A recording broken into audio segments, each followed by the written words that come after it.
Hey guys, we're going to get into it today. This will be my first podcast and hopefully many more to come, and I have here with me the one and only Ben Shapiro.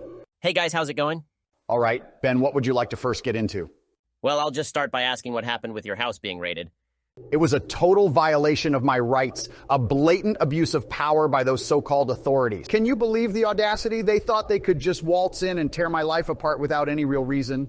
Well, let me tell you, I fought tooth and nail to defend myself against their unjust actions. It's a perfect example of how the system can go haywire and trample on innocent people. You know I would have to completely agree on that one.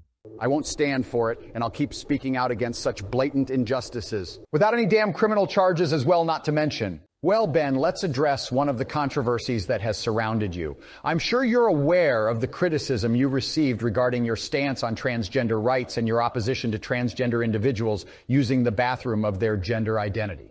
Many argue that this stance is discriminatory and goes against the principles of equality and inclusivity. How do you respond to those who believe your position marginalizes a vulnerable community and denies them basic human rights?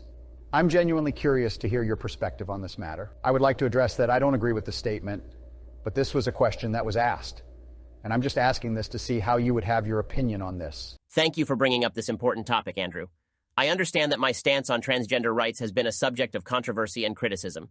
It's essential to have respectful discussions on these issues, so I appreciate your approach. Regarding the issue of transgender individuals using the bathroom of their gender identity, my perspective stems from concerns about privacy, safety, and the potential for abuse. I believe that there are valid arguments on both sides of the debate, and it's crucial to strike a balance between ensuring the rights of transgender individuals and addressing the concerns of those who may feel uncomfortable or unsafe. However, it's important to note that my position is not aimed at marginalizing or denying rights to any particular community. My primary concern is to address the complexities and potential conflicts that arise when it comes to public policy and personal liberties.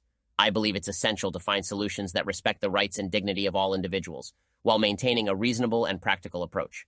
Open and respectful dialogue is crucial to understanding differing perspectives and finding common ground. I'm always willing to engage in these discussions, and I appreciate the opportunity to share my viewpoint on this topic. Now, let's address a topic that I believe is crucial in our current societal discourse. I've noticed that you often express views on social media that some find contentious, particularly when it comes to gender roles and the role of women in society. Your statements have garnered both support and criticism. So, let me ask you this. Do you genuinely believe that promoting traditional gender roles and emphasizing feminine qualities is the most beneficial approach for women in today's world? How do you reconcile those beliefs with the idea of gender equality? I'm genuinely interested in understanding your perspective on this issue. Look, Ben, I appreciate your attempt to delve into this topic, but I think it's important to address the elephant in the room. The fact is, society has become overly concerned with this idea of gender equality and promoting this notion that men and women should be the same in every aspect. But the reality is, we are biologically different, and that's okay. Embracing our unique strengths and qualities doesn't mean denying anyone's rights or opportunities. It's about recognizing that men and women have distinct roles and characteristics that can complement each other. So to answer your question, I do believe that promoting traditional gender roles and embracing femininity can be beneficial for women in many ways. It allows them to embrace their innate qualities, pursue paths that align with their strengths, and find fulfillment in their lives. It's not about limiting their options, but rather empowering them to embrace who they truly are.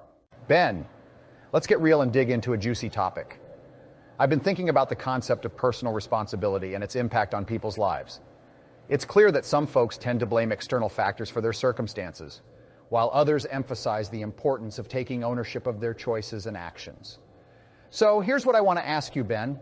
How do you see personal responsibility playing a role in personal development, success, and overall happiness? Do you believe that individuals have the power to shape their own destinies? Or do you think external factors have a more significant influence? Let's dive into this and uncover some truth, man. Well, Andrew, I appreciate your enthusiasm for discussing personal responsibility. It's a topic that I believe is essential in understanding individual agency and the pursuit of success. When it comes to personal development and achieving one's goals, I firmly believe that personal responsibility plays a paramount role.